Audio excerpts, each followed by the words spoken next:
Hey everybody, this is Rydo and we're back to Hearthstone. So we need to get 3 victories with the warrior and we're desperately trying to get that done. So let's hop in. Warrior's already selected, play on casual, jump in. So, last recording was I had 11 views on the announcement of Whisper of the Old Gods. 45 minutes later I have 21, which is 10 more views. For those who can't do simple math, and I would include myself probably in that for a lot of times in that group. But it really just goes to show these announcement videos pay off in Hearthstone, at least in Hearthstone. Maybe they would pay off for other games too. Maybe if when the Witness came out, if I knew for sure I was gonna cover the Witness, I should just put out a video that says, hey, I'm gonna play the Witness, so I know it's pre-ordered now and I pre-ordered it, or hey, it's been the release day has been released for the Witness, and just build hype and hype and hype and hype as much as possible for every game. I almost kind of feel like I should do something like that, but that would only work for new things. I can't say, hey, I'm about to play Ghostbusters, the video game. Remember the one that came out in 2006? Yeah, that one. Hype that up. I know that game is already available, and everybody could go look at a walkthrough or look up reviews for it, but be hyped because I'm about to cover that. I don't think it quite works that way. I do hope people will be hyped because of the simple fact that the Ghostbusters movies is coming out, which honestly I'm not even certain that it is going to come out. It wouldn't put it past them to cancel the whole thing. Here, let's do this. Back to work. This. Job's done. Get rid of them. That's a lot of cards to get rid of a simple character.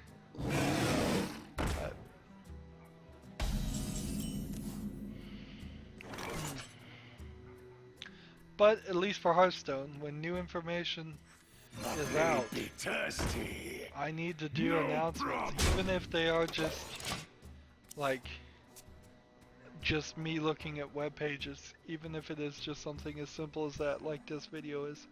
Now, it won't surprise me if there isn't a pretty fast drop-off rate on this. Right now, my videos average about 3 minutes of view time, so that means some people drop off immediately, some people drop off below 3 minutes, some people drop off after 3 minutes, and some people watch it all the way to the end.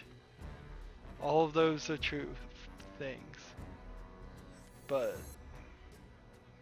yeah, do I want to kill this guy or do I want to play this guy? I guess I want to play this guy. Job done. But it wouldn't be surprised if in this video they go about 2 minutes. But then again, it's only a 10-minute or 11-minute video anyway. Barely even made it over the 10 minutes. I was surprised it even made it that far. And that might, in some way, encourage people to stay and watch more of it. Just watch it all the way through. I was hearing somebody talk about how when they watch YouTube videos, they don't watch 30 minutes of content. So I don't know how to cater to that market, but it's probably a lot of people. Yeah, it probably is. But I just don't know. There's this Minecraft guy called Mojo Jojo? No, that's from Powerpuff Girls. Job's done. I don't know what his name is, but he edits everything in his videos so short that they're like 3-4 minute long videos. It's like, here I'm gonna do a quick tutorial on how to make a automated tree growing machine or something. That's what he's been doing lately. And I'm like, yeah, why aren't you taking 30 minutes to explain and give details? And he's like, nope, no details, just keep it short and sweet. And it probably seems like that works. I can totally see how people would believe that that's the right way to go when they look at the analytics and make their videos catered to that. Captain Sparkles has animation, little animated clips of things he says, and sometimes they're true reenactments of what actually happened. Sometimes they're more cut and edited for comedic effect, and those things are only 4 or 5 minutes. And what Captain Sparkles does on that is actually quite genius, because I imagine he has somebody else doing the work for him, which is always great as far as the animation. But he's also effectively commercializing and repackaging footage he's already recorded. So if he does a live stream and he's playing a game for several hours and somebody edits that down and makes a second product out of it, whatever that 10 minutes it was used to those, let's see, the 10 minutes that it took to make the second product, that's effectively 20 minutes worth of work. I don't have enough mana. Well, I can't do anything, I've lost. And it would be great if you could use that same footage a third time, a fourth time, a fifth time, a best of every week. And that's really where you can get value in having an editor or a producer. As the content creator, which is too broad of a term, as the talent on this channel, as the critic, maybe I shouldn't even claim I have talent, but all I can do is make the footage. But if I could afford to hire a good producer who could take that footage and say, well, this is good, this clip's good, this is good, let's use it here, let's use it here, let's redo it, let's put it out there again, that would be really interesting. Of course, that might also irritate a lot of YouTube people. I've already people that have subscribed to me are probably seeing a lot more of my videos than anybody else. Really. It's 6 videos a day coming out, one every hour, and it's not even that anymore, because now I've started experimenting with doing 30-minute videos for games that should be hour-long episodes, and so it's like 30 minutes, here's a video, 30 more minutes, here's a video, 30 more minutes, here's a video, and potentially, I mean, you're flooding their newsfeed with your videos, and you just want to do that enough that you catch new people's attention more than you irritate people enough that they unsubscribe and stop watching your stuff. And with my 55 subscribers or so that I have right now, it's a pretty easy calculation to figure out. Well, I probably should focus on getting more attention than maintaining the 55 I have, sorry, but even if all 55 of my subscribers were watching every single video that came out, which they aren't, for sure, that would only be 55 views. And remember, YouTube doesn't even consider your video worth its time until around 302 views. My blade be thirsty. Hoo-hoo, yeah, you got it. Job's done. So definitely some work would be there, but that wasn't what I was going to talk about. So what I was gonna talk about is I watched the games done quick, trying to figure out what this phrase "kill the animals, save the animals" has to do with the So many options. Metroid Prime speedrun. Because, and it seems pretty much that the speedrun I saw for 2016, the guy wasn't particularly trying to kill anything except for a few bosses that he had to kill. So, if there was, maybe there was a double ending there, I don't know. Maybe there's some kind of trick you can do. Ready to flee.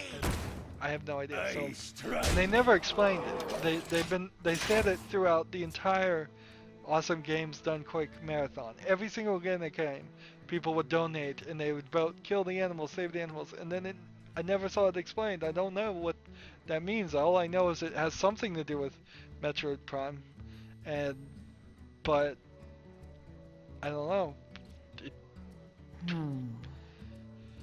Is there something that happens in Metroid Prime if you don't kill any creature at all? I don't know.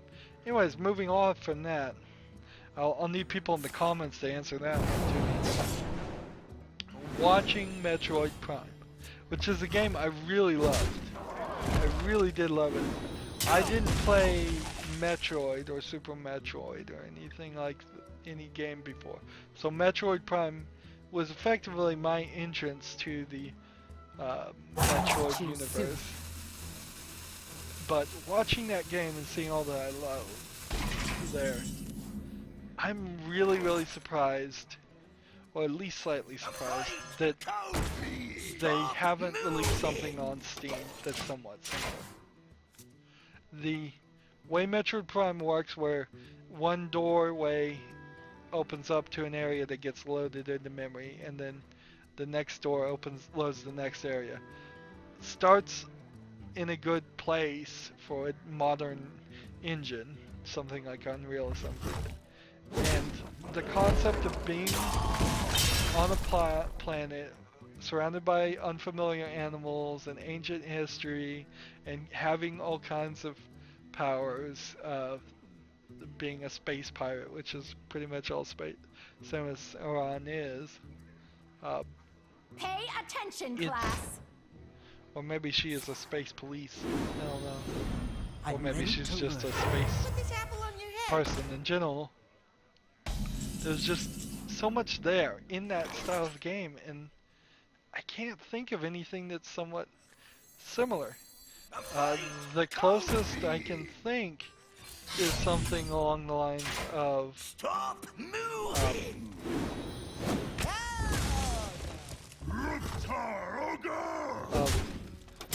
Dead Space. Dead Space is somewhat like that. You have 4 weapons in Dead Space, 1 stuck to a D-pad. Metroid Prime, had 4 visors. The visor stuff is kind of cool, but it needs to probably go away because I don't like things drastically looking different. It's happened in far too many games. The Batman Arkham Asylum thing, where you played almost the entire game in the Batman clue mode and don't even see the game. But I mean, you can adjust that. What you can do is you can just have it in like the very edges of the screen seem like you're in one mode. So thermal mode, this mode, whatever. Or you can just slightly adjust what people see when they improve. So as long as you do it subtly, I think there's a solution there. Multiple weapons. Now, let's take a moment to mention Axiom Verge. Axiom Verge is a Super Metroid clone, definitely. It goes in a slightly strange way, and it seemed like it was a pretty difficult game. But that's not what I want. I want a Metroid Prime. I want 3D environments of this. I wonder. And I was thinking you probably could do like a Cowboy Bebop-esque feel to it. really, and have like hacking goggles, and so when you were scanning things, you were hacking into them, I'm ready to learn. figuring out, and you'd hack into certain things, and you'd get more abilities for your weapons. I mean, you don't need the Metroid thing, the Metroid property at all to do a game I'm like ready this. to learn. You could throw in the ball suit, but that's pushing your luck, I think, a little bit to throw in the ball suit. Man, if I could just get like one more damage. Deal 2 damage to random enemy minions.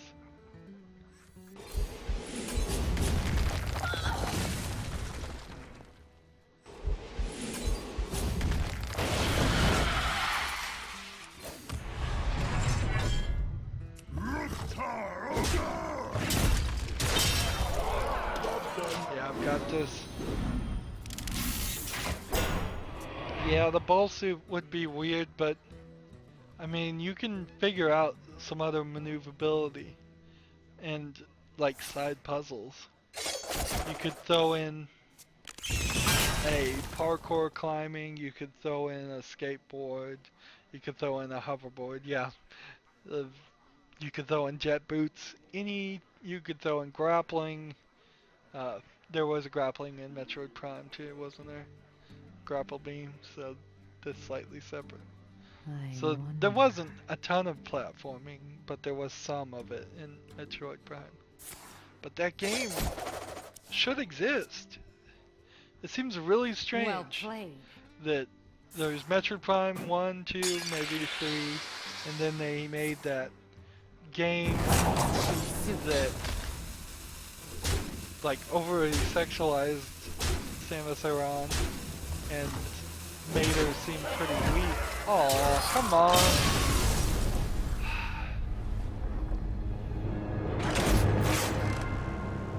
I don't know what I want to say, but I want to say, oh, come on, I guess.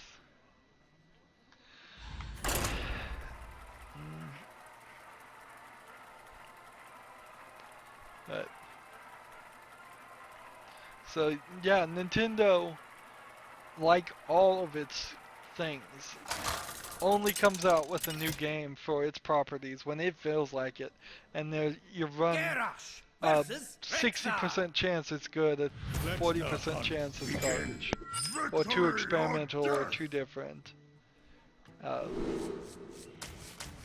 If only ideas could be free for the betterment of society, and as soon as Mario Brothers came out, other people could have made Mario games. We'd be up to 100 Mario games, and I would bet that there would be slightly more than there are now good ones. Obviously the market would be flooded with terrible ones, but that's neither here nor there, really, in my mind. Somebody needs to create that. I wish I was a good enough programmer to even do something close to that, but to get the art in there, I suck at art completely. So that's out the window. So it would look like something from MS Paint at best. To program 3D engines and environments doesn't make any sense. I would want the game to be somewhat space piratey still, or you could do a Blade Runner cyberpunk type thing. I don't see how you set it in something like Far Cry Primal. Let's see. I guess Tomb Raider, Rise of the Tomb Raider is somewhat like that. There's probably some platforming in Rise of the Tomb Raider and some shooting. I think maybe that's where the difference comes into it, is where Metroid Prime has that very old-fashioned way of attacking animals of strange design, whereas now it's all about just shooting people. That's how the games work now. The whole mentality has somewhat flipped.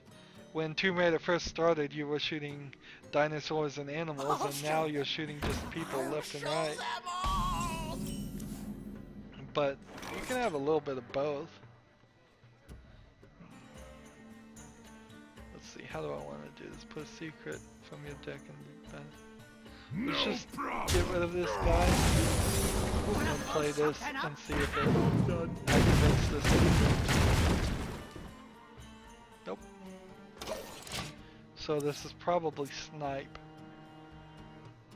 when I play it.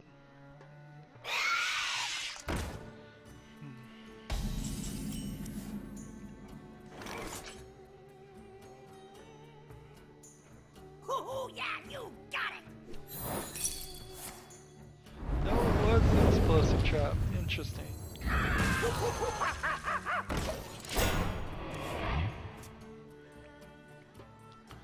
And it's not really like I care about the story.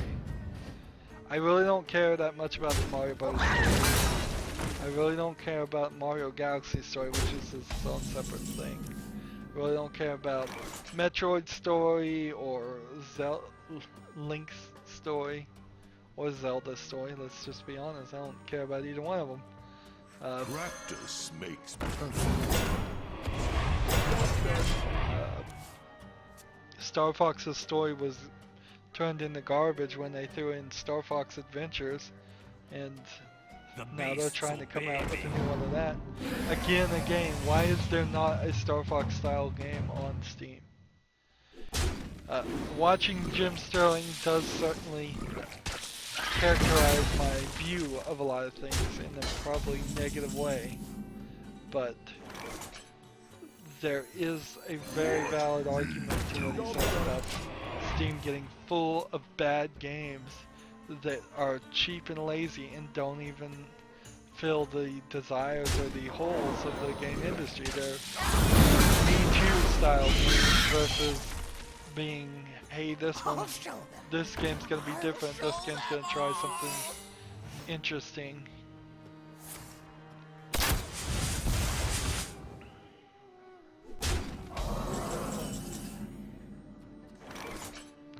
Let's see. Kill this guy. Play this guy. Job End the done. turn.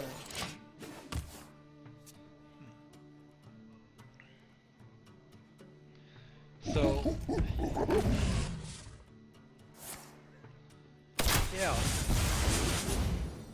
I really wish I could just fund development of a video game and tell people, make this game. I think it would sell. That's about all I can say though, is I think it would sell. Let's double check. This isn't something bad. It is something bad. So that would cost 7. Let's do this instead. You wanna blow something up? Job done.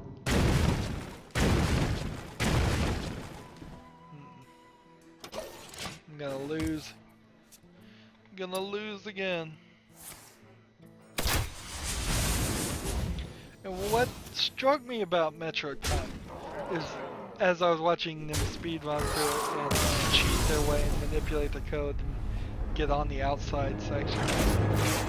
But what really struck me about it is the modularity there.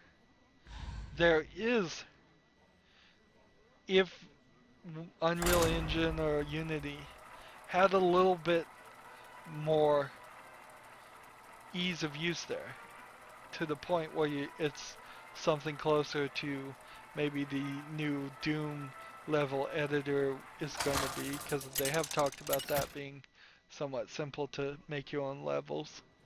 If you could do something like that and make it so that it was an expandable, modifiable universe, then there's some real potential there in my mind.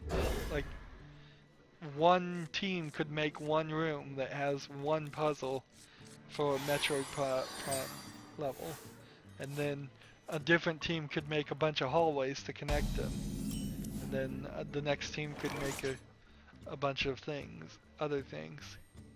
And the way that's designed is actually was quite interesting once you saw it from the outside, of just how much of that world was actually empty, and it was really just made to feel like you were actually traveling through different sections in one area that was all connected in one big planet. when you really weren't. What you were doing is crawling through more like a spider web with a lot of connections. Let's see, let's go ahead and play this.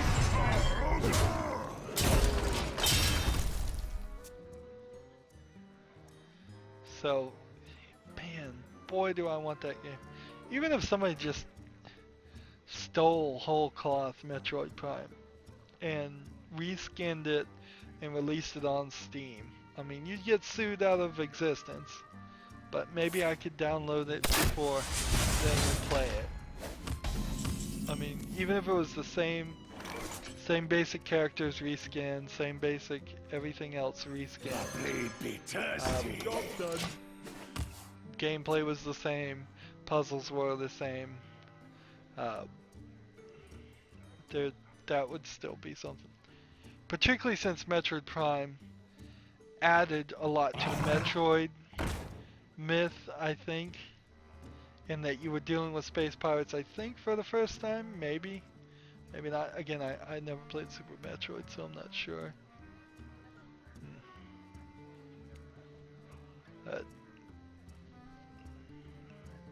Anywho, to get off that, I wish there was a 3D game like that out there, and that's a bigger problem, I guess, with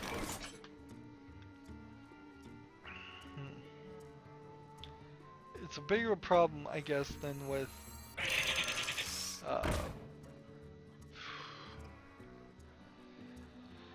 what am I trying to say? If I kill this one, would do 2 damage to this, and then kill this one. Do I need to do that? No. No, with Steam, it's just an issue in general. Strike. That Steam is full of games, but it's missing some things. And the video game industry in general is full of games, but it's missing some things. There was this Sherlock that was announced, a Sherlock Holmes game that looked interesting. If they really come out and make it good, that'll be a little surprising, but it would be cool. Alright.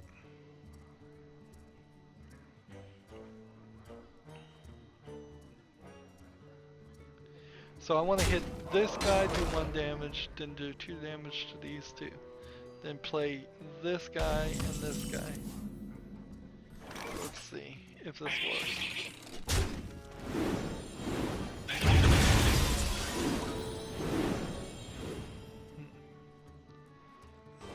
Destroy and executed. Kill this one. There we go. Nice strike. 8. In turn.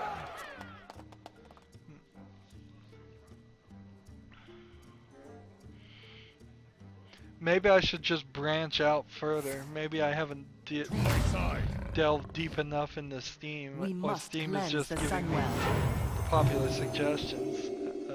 Probably a little bit of everything there, but let's see. Nice strike. This, and then this, and we'll take that victory, and we won't worry about that, because we need to get some victories desperately here.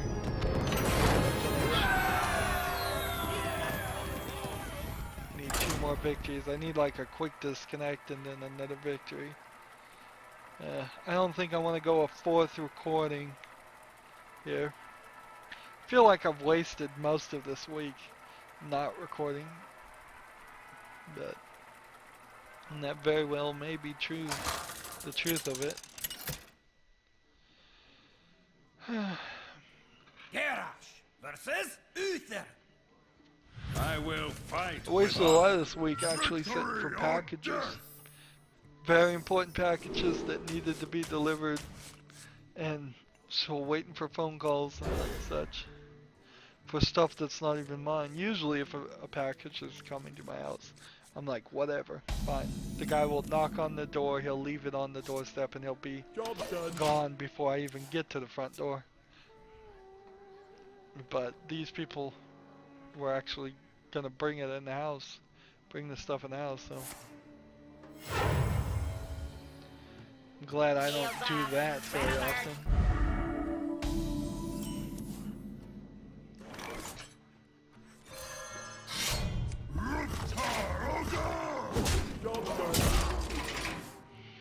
I wish there were more card games on Steam, in particular. There's another thing is I haven't found a lot. I got in the Chinese New Year sale. I got one that is gonna teach me how to play Hanafuda cards, or at least one variant of that. That would be interesting when I get around to playing it. But it's also so obscure. I might very well wait till Chinese New Year next year before I play that game, or that might just be in the mood, in the scheduling. So no real objective to hurry up and get that done. I've got way more recognizable games to play. First, Be thirsty. Job's done. but I wouldn't mind spotlighting a solitaire free sale, just general games like that. The problem on Steam is even when you do find them, they're typically $25 games. Well, I might be exaggerating a little bit there, but they're usually pretty expensive games for something that should be close to free to play.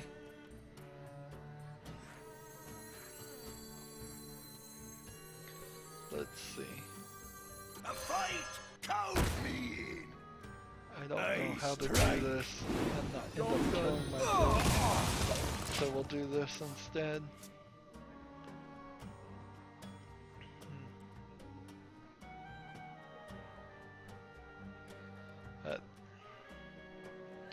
Well, there's some other games. I want to get into the Broken Sword series eventually. That might start next year around Valentine's Day. There's a slight romantic theme there, and then there's like a fan-made Broken Sword game I'd like to squeeze in there at some point too.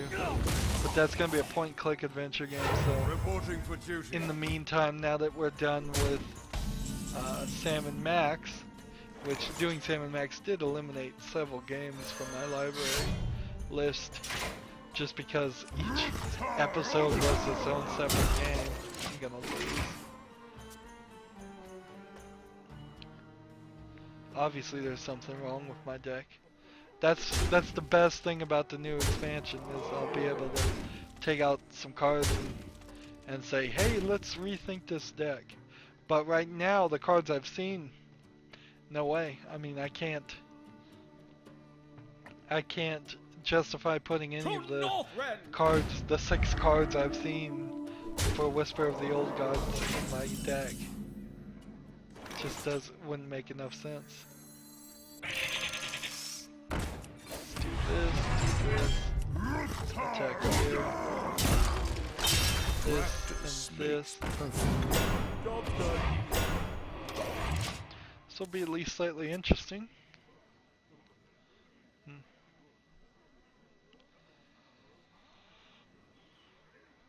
So I would hope this guy attacks. So it's the like worst of the worst options.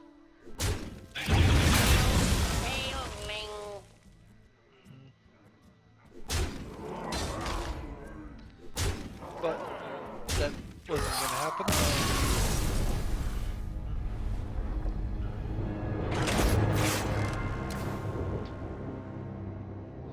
So time clickers is still going on, and I've almost maxed out the weapons, but everything as far as the weapons cube, which were added after I did the spotlight on time clickers, like several months later, I've almost maxed it out, but everything left is gonna cost a lot. And I've gotten almost to 100% of all the achievements in general. The last couple I need are getting up to level 3,500 and 4,000, I believe. I've gotten characters, I pushed it one time where I got everybody over level 3,000 and I got all my at least one of my characters up to a level 5,000. So I could, in theory, make a video going, well, this is what 100% of the achievements look like. Or I could also look at the time that I did the spotlights of time clickers and see if it's like 6 months later. So I could say time clicker 6 months later. Or something along that line. But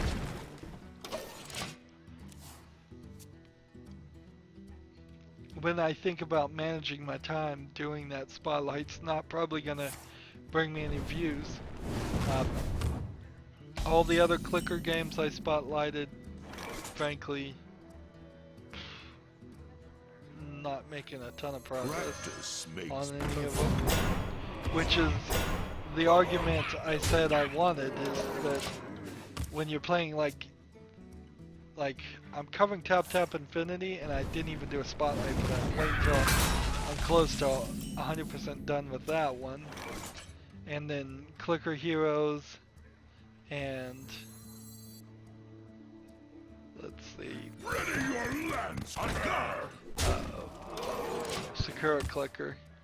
And like I'm nowhere in Sakura Clicker because I just open it like once every 3 or 4 days and check, and no progress really there.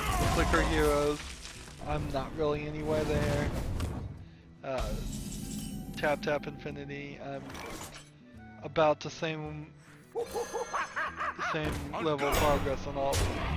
Which is exactly what I said, is that Time Clickers feels like a game that you'll be done with in a year, and if you're going to play a clicker game, you probably want it to last longer than a year, because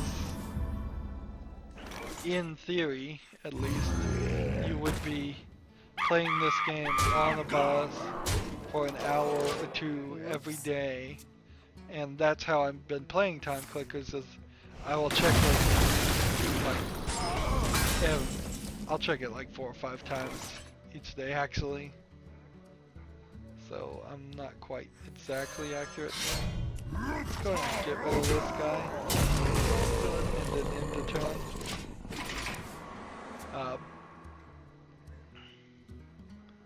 So I'm playing it more than most, but I don't play it for very long usually. I actually kind of do. It's kind of actually just a huge waste of time I shouldn't do. And it's a huge waste of processing power. And every time like Lego Batman 3 crashes and that thing's running in the background, I have to think to myself, is it because this thing's running in the background and taking up video processing power, which it shouldn't even be doing, but somehow is? This.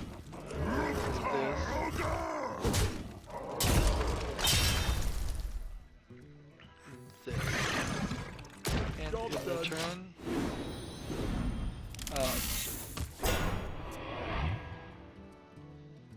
yeah, if I was wise, like, most people shouldn't play clicker games anyways, but if I was wise, I would just uninstall it and be done with it too.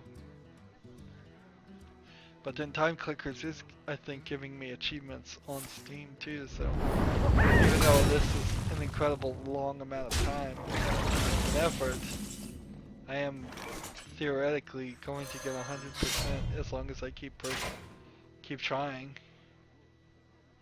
Let's go ahead and play this. Wanna blow something up?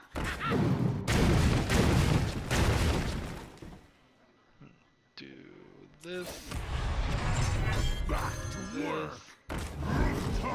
This. If he had just done one more damage. I'm sorry. Sorry. You're gonna take 24. I bring life. I'm sorry. Okay, I see what you did there. No We do problem. this. What we do.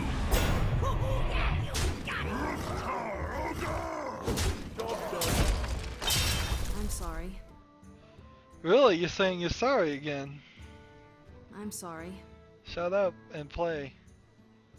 Is he gonna play Reno Jackson now? Get back to 30? I serve the Fire Lord. I'm sorry.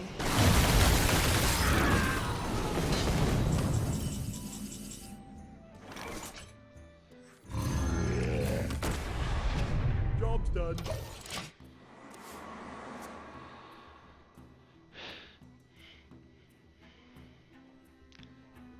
I'm sorry. I wonder if this is like a little kid and the only way he's allowed to play Hearthstone is if he apologizes every time he hurts the other player. Like he's got overbearing parents looking on the other side going, I'm sorry, say you're sorry, say you're sorry. Frankly, you're not really sorry.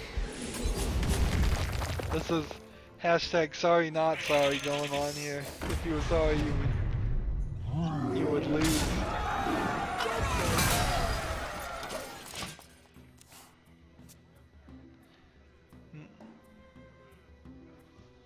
I'm sorry. Really? You're doing a good job. I'm sorry. He is doing a decent thought for what I thought I had it in the bag. Really did. And now I don't. So if he can just keep me on the ropes, he'll win. I'm sorry. Aha!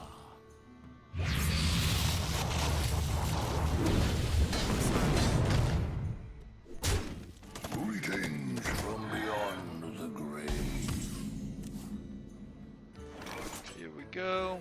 What we do. This in the turn.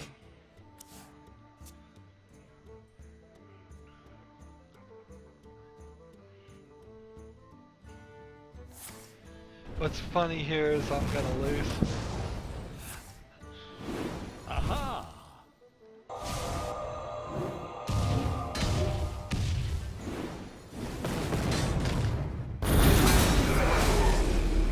Aha!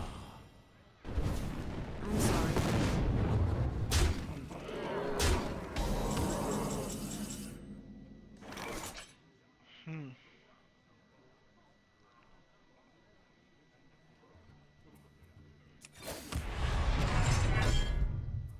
This is gonna be interesting if I can get all 6 or 5 of the 6 to hit this guy. Someone say bye. Face.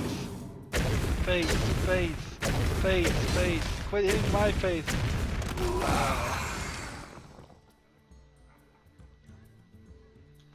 My magic will tear you apart. Well, yes it is.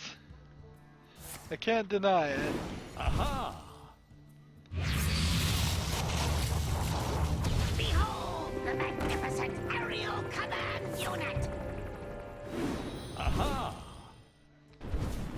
My magic will tear you apart.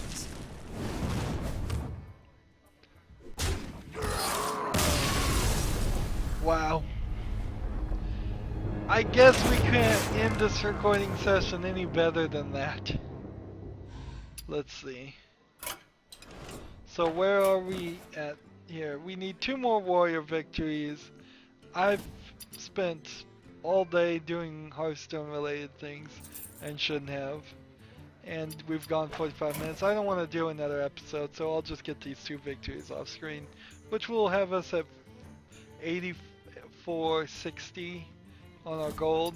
We're pretty well set. Still can't buy any of that new stuff and probably aren't going to be able to for a few more days, probably about a week. Well, if you know any game like Metroid Prime on Steam or any games I should check out, let me know in the comments below. I definitely want suggestions there, particularly if you're going to give me free codes or something.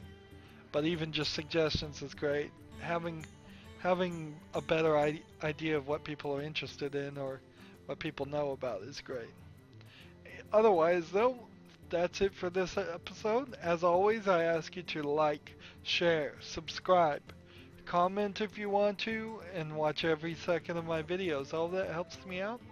If you want to support me, you can click on my name Rydo. On the right is a blue button that says support this channel. Click it, make a donation. And if you want to friend or follow me on basically any social media sites, there's a whole bunch of links down below. Thank you for watching. Have a good evening.